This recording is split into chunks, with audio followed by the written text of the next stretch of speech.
नमस्कार, मैं हूं आशीष और आप देख रहे हैं आशीष कॉमर्स क्लासेस।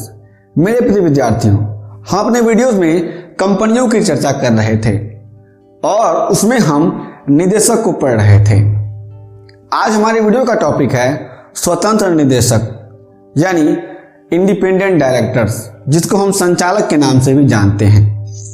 सबसे पहले हम देखते हैं कि स्वतंत्र निदेशक की परिभाषा क्या होती है। स्वतंत्र निदेशक की परिभाषा धारा 149(1) में दी गई है। कंपनी की दशा में स्वतंत्र निदेशक वह निदेशक है जो प्रबंधकीय निदेशक नहीं है, जो पूर्णकालिक निदेशक नहीं है और जो नामित निदेशक नहीं है। यानी स्वतंत्र निदेशक वह निदेशक है जो ये तीनों नहीं है। अब ये तीनों निदेशक कौन कौन से होते हैं उसको हम अलग अलग वीडियोस में बढ़िया से समझ लेंगे। स्वतंत्र निदेशक एक गैर कार्यकारी निदेशक है जो कंपनी के साथ किसी भी प्रकार का ऐसा संबंध नहीं रखता जो उसके स्वतंत्र न्याय को प्रभावित करे।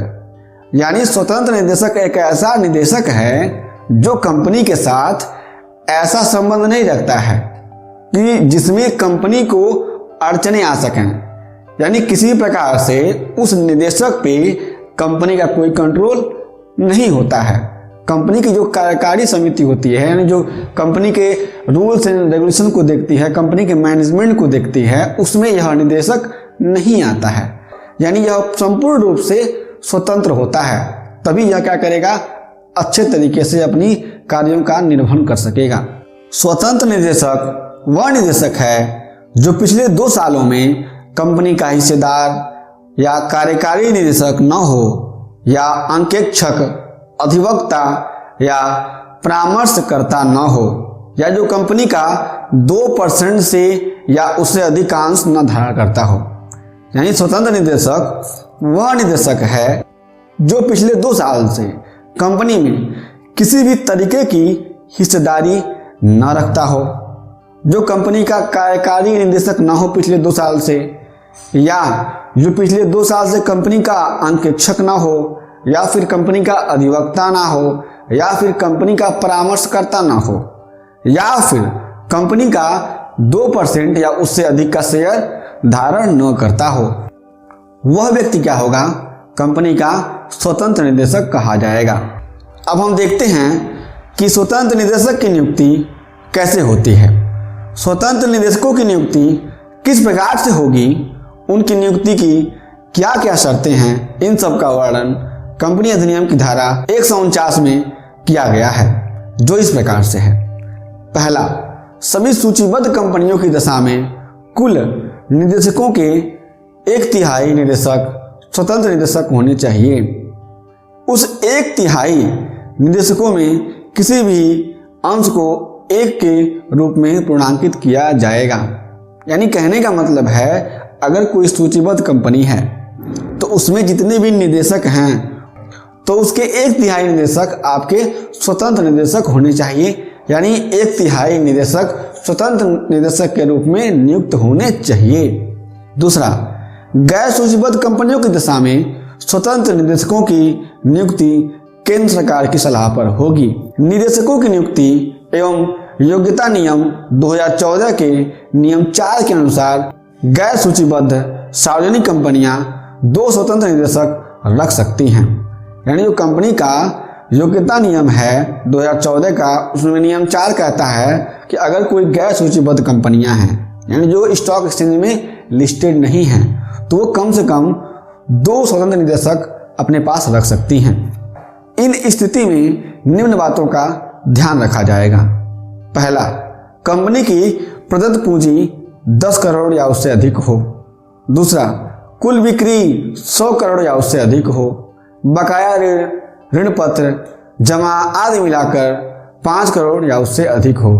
इन शर्तों का पालन होना चाहिए। अगर वह गैर सूचीबद्ध कंपनी है तो तब वो स्वतंत्र निदेशक रख सकती है। और कितना रख सकती है?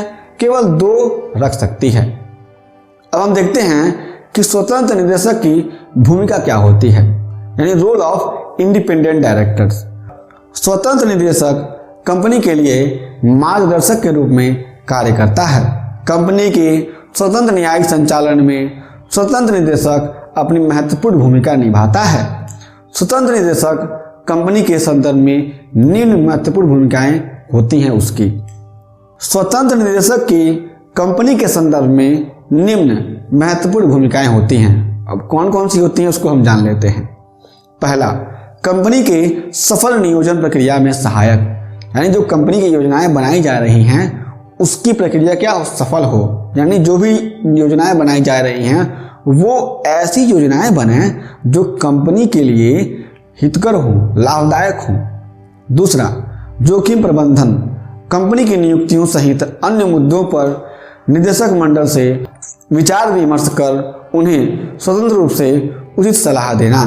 यानी कहने का मतलब है कि कंपनी में जो रिस्क मैनेजमेंट है, यानी कंपनी अगर कितना प्रोडक्शन करती है या सेल करती है तो उसमें कितना कॉस्ट लग रहा है या फिर किस तरीके से हम इन्वेस्टमेंट कर रहे हैं, इन सब चीज़ों में हमारा रिस्क मैनेजमेंट कैसे होगा, जोखिम प्रबंधन कैसे होगा, उसका ध्यान रखना। कंपनी में जो भी नियुक्तियां हो रही हैं, जो भी एम्प्लॉयज़ आ रहे हैं और भी जो हमारे मैनेजर आ रहे हैं उनकी नियुक्ति कैसे होगी, और अन्य मुद्दों पर विचार विमर्श करके उन्हें उचित रूप से संचालित करने का और उन पर सलाह देने का अधिकार, और ये भूमिका होती है किसकी, स्वतंत्र निदेशक की। तीसरा, अंशधारियों के हितों की रक्षा। हमने पहले ही पढ़ा है कि जो स्वतंत्र निदेशक होता है उस पर कंपनी का किसी प्रकार से दबाव नहीं होता है, तो उसकी नियुक्ति इसीलिए होती है कि जो भी अंशधारी हैं उनके हितों की रक्षा हो सके, उन्हें फ्रॉड में ना फंसाया जा सके कि आपको शेयर दे दिया। चौथा, कंपनी के उद्देश्यों के आधार पर निदेशक मंडल की बैठकों में स्वतंत्र रूप से बैठकों की निगरानी करना एवं सहमति देना। यानी जब कभी भी कंपनी के उद्देश्यों के आधार पर, उद्देश्य कहाँ होते हैं, हमारे पार्षद सीमा नियम में होते हैं, तो जब कभी भी कंपनी के उद्देश्यों के आधार पर निदेशक मंडल यानी बोर्ड ऑफ डायरेक्टर की मीटिंग होती है, तब उन बैठकों में स्वतंत्र निदेशक क्या करता है, उन बैठकों की निगरानी करता है कि किस तरीके से बैठकें हो रही हैं और किस तरीके से निर्णय लिए जा रहे हैं, और उसमें अपनी सहमति देना। यानी कहने का मतलब है कि अगर उस बैठक में कुछ ऐसे निर्णय लिए जाते हैं जो कंपनी के लिए और कंपनी के शेयर होल्डर्स के लिए, राष्ट्र के लिए और अन्य चीज़ों के लिए क्या है, हितकर हैं, तभी उसमें स्वतंत्र निदेशक क्या करेगा, सहमति देगा, नहीं तो वह अपनी असहमति देगा। पांचवा, कार्यकारी निदेशकों, प्रमुख प्रबंधकीय कर्मियों एवं वरिष्ठ प्रबंधकों के पारिश्रमिक के निर्धारण में अहम भूमिका। जो भी हमारे कार्यकारी निदेशक हैं, यानी जो रेगुलर काम करने वाले हैं, प्रमुख प्रबंधकीय कर्मियों जो हमारे मैनेजर्स हैं, और जो हमारे प्रमुख वरिष्ठ प्रबंधक हैं, यानी जो मेरे पास हेड ऑफ मैनेजर्स हैं, उनको कितना पैसा दिया जाएगा, उनकी सैलरी कितनी होगी, इसके बारे में भी सलाह देने का और उनकी सैलरी का निर्धारण करने का अहम भूमिका कौन निभाता है, स्वतंत्र निदेशक निभाता है। अब देखते हैं कि स्वतंत्र निदेशकों के कर्तव्य कौन कौन से होते हैं, जिसमें पहला है कंपनी की सामान्य सभा में शामिल होना। यानी स्वतंत्र निदेशक क्या होता है, कंपनी की जो जनरल मीटिंग होती है उसमें शामिल होता है। दूसरा, निदेशक मंडल की बैठकों में सदस्य के रूप में शामिल होना। यानी जब निदेशक की मंडल की बैठक होगी, यानी बोर्ड ऑफ डायरेक्टर की बैठक होगी, तो उस समय क्या होगा, सभी डायरेक्टर क्या होंगे, मेंबर होंगे। तो उस समय ये भी क्या करेंगे, स्वतंत्र निदेशक क्या करेंगे कि मेंबर के रूप में शामिल होंगे और सारी बातों की निगरानी करेंगे और उस पर अपनी सहमति देंगे। तीसरा, कंपनी की कार्यवाहियों की समुचित जानकारी रखना। यानी किस तरीके से कंपनी में कामकाज हो रहा है, कितने पैसे लग रहे हैं कंपनी में, कितने पैसे इन्वेस्ट हो रहे हैं, कितने आ रहे हैं, कितने जा रहे हैं, कर्मचारी कितने हमारे हैं, मतलब इन सारी चीज़ों की निगरानी कौन करता है, हमारा स्वतंत्र निदेशक करता है। इसलिए उसको स्वतंत्र रूप से ही रखा गया है वहाँ पे कंपनी में। चौथा, कंपनी के कर्मचारियों के अनैतिक व्यवहार, वास्तविक या संदिग्ध धोखाधड़ी एवं आचार संहिता के अनुपालन संबंधी गतिविधियों का ध्यान रखना एवं उसकी रिपोर्ट देना।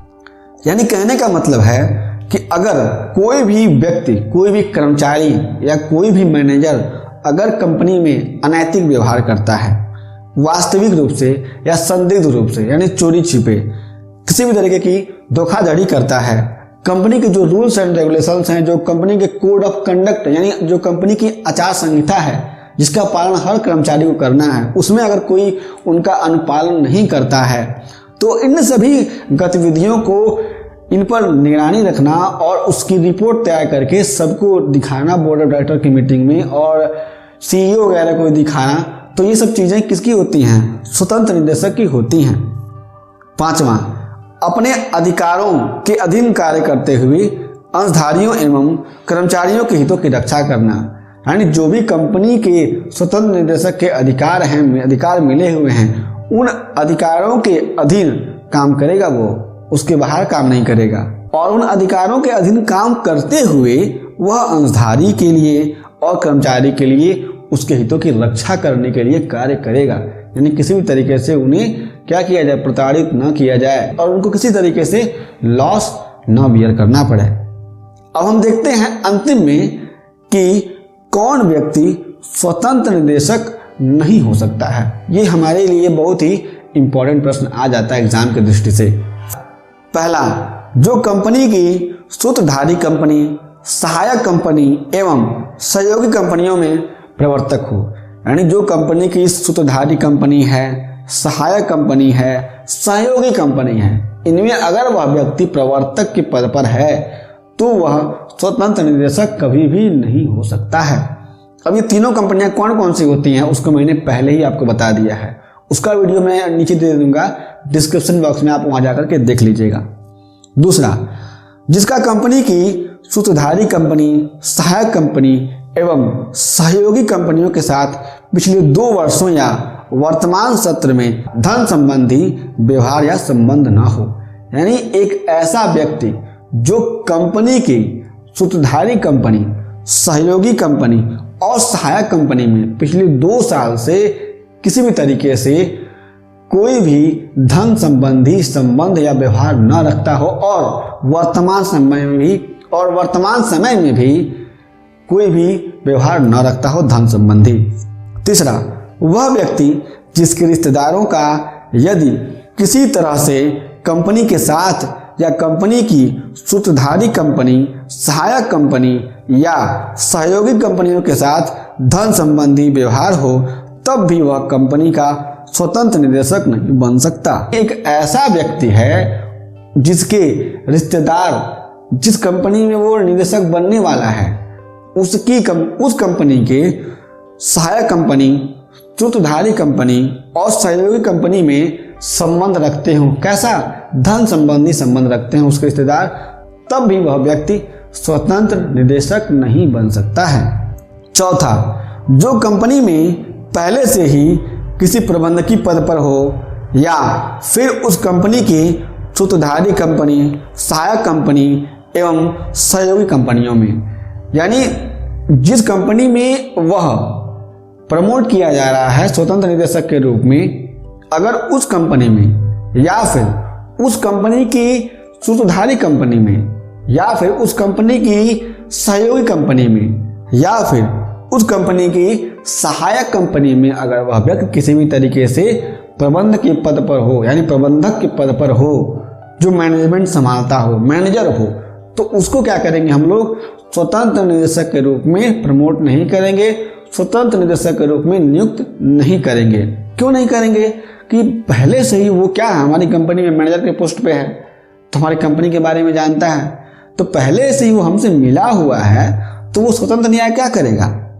पांचवा, जो कंपनी का कर्मचारी हो या फिर जिसके रिश्तेदार कंपनी के कर्मचारी हो, ऐसा व्यक्ति जो कंपनी का कर्मचारी हो, यानी किसी तरीके से एम्प्लॉय हो, किसी भी पोस्ट पे हो, या तो जिसके रिश्तेदार कर्मचारी हो, वह व्यक्ति कंपनी का स्वतंत्र निदेशक कभी भी नहीं बन सकता है। तो मेरे प्रिय साथियों, स्वतंत्र निदेशक का आपको ये वीडियो कैसा लगा हमें नीचे कमेंट बॉक्स में जरूर बताइएगा।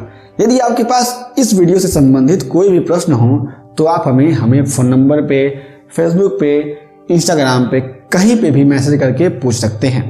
हम फिर से मिलेंगे एक नए वीडियो के साथ, तब तक के लिए जय हिंद।